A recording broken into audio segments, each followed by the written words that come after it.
సభా సరస్వతికి నమస్కారం.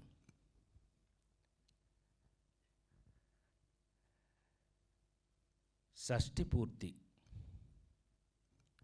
ఏమండి, ఆడ బొందలే వీళ్ళు ఏమనుకుంటారు కానీ ఈ అదృష్టం నా ఒక్కడికేనా లేకపోతే ఇంకెవరన్నా యాక్టర్కి ఉందా? ఇగో మా వాళ్ళు, ఎందుకంటే మీడియా మిత్రులు అన్నాను నేను, మీడియా సోదరులే నాకు. ఎందుకంటే 40 ఏళ్ళ నుంచి 30 ఏళ్ళ నుంచి కలిసి ఉన్న వాళ్ళు అందరం ఉన్నాం. వీళ్ళందరూ తమ్ముళ్ళు. సరే, ఇప్పుడు వచ్చేవాళ్ళందరూ అయితే అన్నయ్య అన్నయ్య, ఇక ప్రేమలే ప్రేమలు. అది నా భగవంతుడు నాకు ఇచ్చినటువంటి అదృష్టం. సో మీ అందరినీ కొంచెం గ్యాప్ తర్వాత మళ్ళీ కలుసుకోవడం చాలా సంతోషం. షష్ఠి పూర్తి. ఈ అదృష్టం నా ఒక్కడికేనా ఇంకెవడన్నా యాక్టర్కి ఉందా? అమ్మాయి నువ్వు చెప్పు. అసలు కొన్ని వందల సినిమాలు నాకు యాంకరింగ్ చేసావు కదా, ఈ అదృష్టం నా ఒక్కడిదే. ఓ అదృష్టం ఏంటని అంటావా? వయసుకు తగినట్టు క్యారెక్టర్లు. రాజేంద్ర ప్రసాద్కి షష్ఠి పూర్తి. నవ్వుతారేంటే? షష్ఠి పూర్తి అంటే నిజ జీవితంలో నేను 60 దాటిన తర్వాత తప్పించుకున్నా. ఎవడన్నా నాకు 60 అనుకుంటారని షష్ఠి పూర్తి పెట్టకుండా తప్పించుకున్నా మా పిల్లల దగ్గర. చచ్చినట్టు భగవంతుడు మరి నిజం కదా. భగవంతుడు ఏం చేశాడు? ఏడిసావులేరా నీకు షష్ఠి పూర్తి. ఈ సినిమా నేను మీకు చెప్పాలి అని అంటే, ఈ సినిమా కాదు, జీవితం. మీరు ఈ సినిమా చూస్తే కొన్ని నా సినిమాల్లో చూసి మెచ్చుకుని మనకి అందరూ కొంచెం నంది అవార్డులు అవన్నీ వచ్చి నన్ను మెచ్చుకుని మీ అందరి ఇళ్లల్లోనూ ఒక వస్తువు అయిపోయాను నేను. పివి నరసింహారావు అని పాపం ప్రధానిగా చేశారండి ఈ దేశానికి, ఒక తెలుగు ఆయన అనేవాడు, ప్రసాద్ ఎట్లనో తెలుసునా, ఇంట్లో కంచం ఉంటుంది, మంచం ఉంటుంది, ప్రసాద్ సినిమా ఉంటుంది అని చెప్పాడు. ఆయనకి ఇష్టం, అది విషయం. పివి నరసింహారావు గారికి ఇష్టం. ఆయన చెప్పినట్టుగా ఒక నలుగురు ఇలాంటి సినిమాలు చేసిన తర్వాత నాకు భగవంతుడు వేసే భిక్షనే అనుకోవాలి. నిజంగా ఈ సినిమా నేను చేసినందుకు, ఇందాక ఎవరో అన్నారు, we feel proud that we have done this film అని మా వాడు తమ్ముళ్ళు ఎవరో అన్నారు. నిజంగా ఈ సినిమాలో నేను కాదు, యాక్ట్ చేసిన అందరూ కూడా దే ఫెల్ట్ ప్రౌడ్. చాలా గర్వంగా ఫీల్ అవుతున్నాం. ఎందుకనంటే సినిమా మారిపోయింది. సినిమా ఇంటికి వచ్చేసింది, ఓటీటీ సినిమా ఇంటికి వచ్చేసింది, థియేటర్ల నుంచి ఇంటికి వచ్చేసింది. అయినా ఫ్యామిలీతో నాకు బాగా గుర్తుండి, ఎదురిని మూడు పక్కన పెళ్ళాం, ఇద్దరు పెళ్ళాలి ముద్దులు పోలీసు, ఆ కాలంలో మిస్టర్ పెళ్ళాం, ఆ కాలంలో థియేటర్ దగ్గరికి వెళ్తే, ఏమండి రాజేంద్ర ప్రసాద్ గారి సినిమానా అయితే మీ కారు పెట్టడానికి ప్లేస్ ఉండదండి అని. అదేంటండి అని అన్నారు. ఫ్యామిలీలు కదండి వస్తాయి, ఆయన సినిమా చూడడానికి ఫ్యామిలీ ఒక టికెట్ బుకింగ్ కౌంటర్లో 10 టికెట్లు 12 టికెట్లు ఏరా తమ్ముడు సురేష్ నువ్వు చెప్పు, 10 టికెట్లు 12 టికెట్లు కట్టవాలి అని అంటే అది ఫ్యామిలీ సినిమా అయి ఉండాలి, ఫ్యామిలీతో సహా వచ్చే సినిమా అయి ఉండాలి అని అనేవారండి ఆ రోజుల్లో. అది నిజం కనుకైతే 100% షష్ఠి పూర్తి మీరందరూ 100% ఇందులో ఉన్న అందం ఏంటో తెలుసా అండి మీకు? చాలా అందం. ఈ పవన్ నాకు ఫస్ట్ కథ చెప్తున్నప్పుడు ఈ మాట అన్నప్పుడు నేను గట్టిగా పట్టుకున్నాను అతన్ని, లవ్తో, ప్రేమతో. ఏంటి అని అంటే, ఈ సినిమా షష్ఠి పూర్తి కథ ఏంటో తెలుసా అండి? ఏమండి, ఏ పిల్లలైనా సరే జీవితంలో వాళ్ళ అమ్మా నాన్న, నువ్వు ఇటురావే రా, నీ సంగతి ఉందిరా ఇటురా. కాదు, మీ అమ్మా నాన్న పెళ్ళి నువ్వు చూసావా? మీ అమ్మ ఇదే పెచ్చవా ఉంది. మీ అమ్మా నాన్న పెళ్ళి నువ్వు చూసావా? వెళ్ళు, నువ్వు అసలు సరిగ్గా లేదు, దెబ్బేసే అయిపోయింది. ఇది నన్ను చూసి ఎక్సైట్మెంట్ దీనికి. పాపం వీళ్ళందరూ నాకు బేసిక్గా ఫ్యాన్స్ కదా, వీళ్ళు సగం తప్పులు చేస్తుంటారు. ఇప్పుడు వెలిగింది దానికి, ఇప్పుడు వెలిగింది. సో ఎవరికి జీవితంలో మనం సరే, హలో, మనకి అదృష్టం ఏంటంటే, మనకి హిందూ దేశంలో పుట్టి హిందువులం మనం అందరం. మనకి తెలిసి మనం తల్లిదండ్రుల పెళ్ళి మనం చూసే అవకాశం లేదు. ఎందుకని? వాళ్ళకి పెళ్ళి అయితేనే కదా మనం పుట్టేది. ఆ విధంగా పెళ్ళి చూసే అవకాశం లేదు. కానీ పిల్లలు చూడగలిగిన పెళ్ళి ఏదైనా ఉందంటే అది షష్ఠి పూర్తి ఒక్కటే. అవును కదా, అవును కదా. అందుకని షష్ఠి పూర్తి ప్రతి మనిషి జీవితంలో ఎంత ఇంపార్టెంట్ అది చెప్పబోతున్నాం ఈ సినిమాలో. అన్నప్పుడు నాకు పవన్ మీద గౌరవం చాలా పెరిగింది. కోర్స్ కథ విన్న తర్వాత ఇంకా పెరిగింది, అది వేరే విషయం. సో ఈ విధంగా ఒక అద్భుతమైన సినిమాని చేసే అవకాశాన్ని ముందు నాకు ఇక్కడ ఇద్దరు ఉన్నారన్నారు, ఇందాక ఎవరు భలే చెప్పారు. ఒకడు ప్రొడ్యూసరు, ఒకడు హీరో, ఇద్దరు ఉన్నారు ఇప్పుడు ఇక్కడ. మా రూపేష్ గారు టూ డ్యూయల్ రోలు. నాకు అతను హీరోగా కన్నా ప్రొడ్యూసర్గానే ఐ లైక్ హిమ్. ఎందుకంటే ఎక్కడ అంటే ఆర్బి చౌదరి గారి కజిను, అంతే కదా, your cousin of R B Chaudhary garu, great producer RB Chowdary గారి కజిను. సో అందుకని ప్రొడక్షన్స్ గురించి కొన్ని వాల్యూస్ గురించి వాళ్ళకి తెలుసు. కానీ ఫస్ట్ టైం అయినా కూడా ఎక్కడ ఎలాంటి చిన్న తేడా కూడా లేకుండా, పైగా మీరు ఇందాక నుంచి అందరూ చెప్పారు, విన్నారు మీరు, ఇళయరాజా గారి దగ్గర నుంచి మీకు పద్మశ్రీ తోటతరణి, ఆర్ట్ డైరెక్టర్స్లో పద్మశ్రీ వచ్చిన చాలా, అతను ఒక్కడే అనుకుంటా ఇండియాలోనే పద్మశ్రీ వచ్చిన ఆర్ట్ డైరెక్టర్ తోటతరణి. ఏమండి, అక్కడి నుంచి మా చైతన్య ప్రసాద్ గురించి ఇంక నేను చెప్పాలి అని అంటే ఒక గంట తీసుకోవచ్చు నేను. ఎందుకనంటే నా నటుడిగా నా జీవిత కాలంలో ప్రపంచంలో ఎక్కడికి వెళ్ళినా, ఎక్కడ తెలుగువారు ఉన్నా సరే, ఇవాళ మరీ ఎలా తయారైంది అంటే, ఒకప్పుడు ఎవరన్నా విఐపి, గొప్ప విఐపి చనిపోతే భగవద్గీత పెట్టేవాళ్ళు. అదేంటో అట్లా భగవద్గీత పెట్టేవారు. అలాంటిది ఇప్పుడు చైతన్య ప్రసాద్ రాసిన, నా మీద తీసిన ఒక్కడై పుట్టడం ఒక్కటై రావడం నడుమయీ నాటకం విధిరాత, ఏ రాసి పారేశాడు, తీసాడు. ఆ పాట ఇప్పుడు వేస్తున్నారు. అలా ఒక జీవిత కాలంలో పెద్ద, అందుకని ఇతనేమి ఒక 70 ఏళ్ళు 80 ఏళ్ళ పెద్ద వృద్ధుడేమీ కాదు, చిన్న కుర్రాడు. ఇప్పుడే ఇలా ఉన్నాడు. ఇంకా ఆ పాట రాసినప్పుడు అవలా చాలా రోజులు, ఎన్ని రోజులు అయింది, 20 సంవత్సరాలు అయిందట.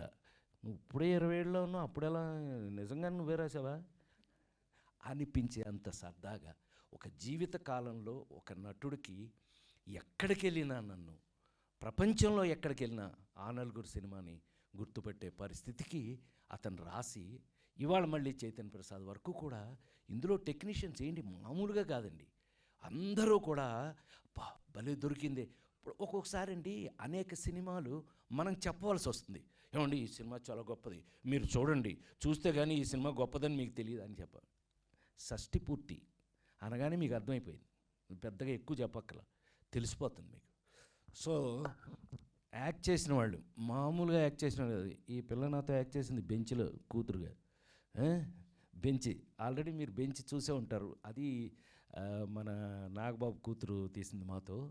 అది ఆల్రెడీ ఓటీటీ కాబట్టి పెద్దగా మనం అంటే చెప్పట్లేదు పెద్దగా వాటి గురించి. ఇప్పుడు రాను రాను అవే ఎక్కువ అవుతాయిలేండి. ఏదో సినిమా చెప్పినట్టు మొన్నటి వరకు ఇప్పుడు హరికథ అని ఒకటి రన్ అవుతుంది. జోక్ ఏంటంటే, హరికథ మీ అందరికీ ఒక చిన్న ఇన్ఫర్మేషన్ చెప్పనా, సౌత్ ఇండియా కన్నా నార్త్ ఇండియాలో ఎక్కువ చూస్తారంటే వాళ్ళు, తెలుసా నీకు అది? నార్త్ ఇండియాలో ఎక్కువ చూస్తారట. కొట్టవచ్చు, చెప్పట్లేదు, ఎవరు కొట్టబోయాడు.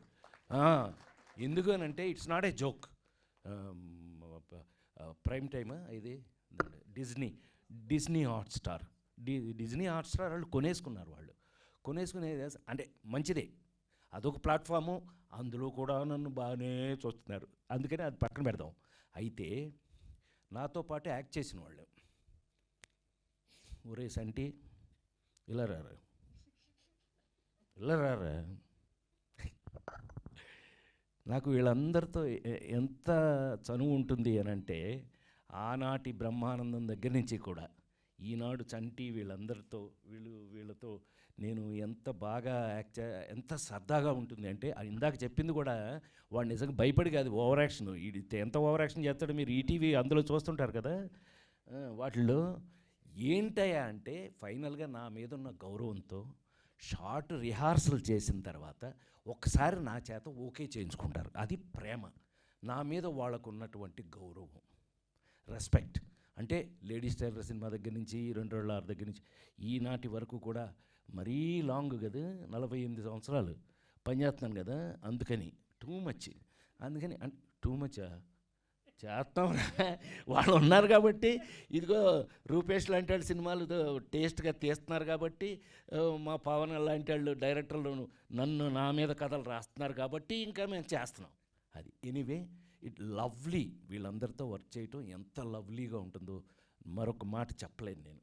అది అంటే రూపేష్ని కూడా హీరోగా ఎందుకు కాదు అన్నాను అంటే, రూపేష్ 24 గంటలు నన్నే అడుగుతుండేవాళ్ళు, సార్ కరెక్టేనా నేను చేసేది, సార్ కొంచెం కరెక్ట్ చేయండి సార్ అంటే. కొంచెం పాపం ప్రొడ్యూసర్గా కాకుండా హీరోగా వెరీ గుడ్ స్టూడెంట్. అందుకని చాలా చక్కగా నేర్చుకున్నాడు, చేశాడు. చాలా సంతోషం. అర్థమైంది. అర్చన పొరపాటిది తడబాటిది గుంజీలే తీసెయ్యన ఎంకమ్మ. ఎన్ని సంవత్సరాలైంది ఆ సినిమా ఏంటి, ఆ షూటింగ్ ఏంటి, ఆ సినిమా రిలీజ్ అవ్వటం ఏంటి, అది థియేటర్లను ఊపటం ఏంటి, రాజేంద్ర ప్రసాద్ మీకు దొరకటం ఏంటి. ఆ సినిమా లేకపోతే రాజేంద్ర ప్రసాద్ లేడండి, దండేసి దండం పెట్టేవాళ్ళు. సరదాగంట లేడీస్ టైలర్ సినిమాలో ఆనాడు అప్పటికే తను హైలీ మెచ్యూర్డ్ యాక్టర్స్, అప్పటికే ఏమండి అని వంశీ నన్ను భయపెట్టేవాడు. నన్ను భయపెడతావేంట, ఆవిడ బాగా యాక్ట్ చేస్తే నువ్వు యాక్ట్ చేయించుకో, నేను కూడా చేస్తాను అనేవాడిని. హ్యాక్ ఏమండి అర్చన అనేవాడు, భయపెట్టేవాడు.